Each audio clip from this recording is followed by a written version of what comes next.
Who thought any of this was okay? How's it going, guys? Joseph Torres back again with another video, and as you've noticed, there has been a lot of talk about Sonic Hedgehog and his upcoming big screen debut in February. Because of this, many videos have talked about the earlier attempts to make a Sonic movie, and while I didn't want to make a video about one of those films, I instead wanted to talk about one of the people behind those projects and his creations. Ken Penders is what happened if Chris Chan was slightly competent. He is known for his work on the Archie Sonic comics from 1994 all the way until 2006. He went on to define the early Archie Sonic comics with a particular fondness for Knuckles and expanding his own world, creating several new characters for him like Knuckles with a white goatee, Knuckles with a longer white goatee, female Knuckles, and my personal favorite of the bunch, Knuckles with a hat.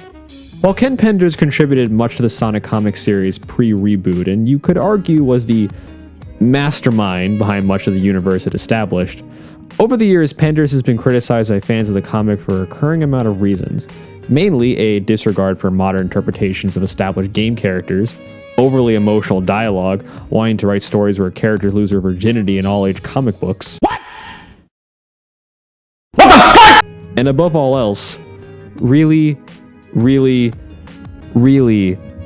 bad art. What is even going on here? Oh god, why? Who thought this was okay? Make it stop! And if you thought those images were horrifying, then it's about to get a lot worse. In 2008, BioWare released Sonic Chronicles: The Dark Brotherhood, and our good old pal Ken noted several similarities between his work and the events of the game, namely between the Nocturnus clan of the game and the Dark Legion of the comic continuity. Mr. Penders, taking action in his own hands, decided to sue both Sega and Archie Comics and demand that all characters created by him during his tenure with the comic be his own OC Don't Steal that neither Sega or Archie can use.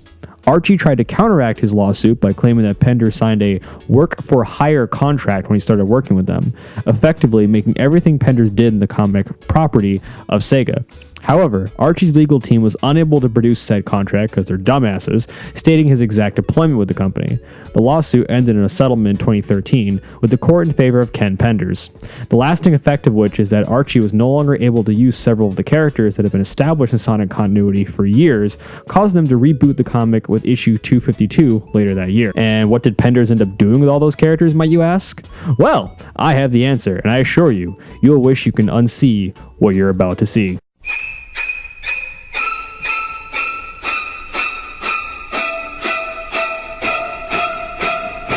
With Archie out of the way, Ken Penders made the Sue Chronicles, a comic about echidnas. Like I said, this guy seems to have a weird boner for them, and it's possibly the worst thing I've ever had to look at. This thing makes Chris Chan look like Alan Moore. Essentially, Penders took the Janie Ka character, who was Knuckles' daughter in the former Sonic comic canon, and turned her into a horrible monstrosity known as lara-su, the guardian of the island that is totally not Angel Island, we swear, guys. Other characters include Julie Sue, lara-su's super smart doctor mom, who according to Ken Penders is the same character as Shade from Sonic Chronicles, even though that makes no sense at all.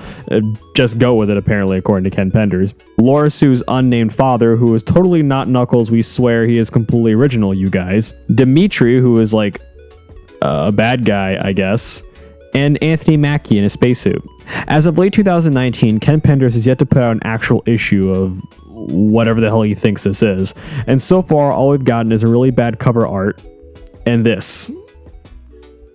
Who, in the sacred holy name of God, would allow this to exist and not take action into his own hands?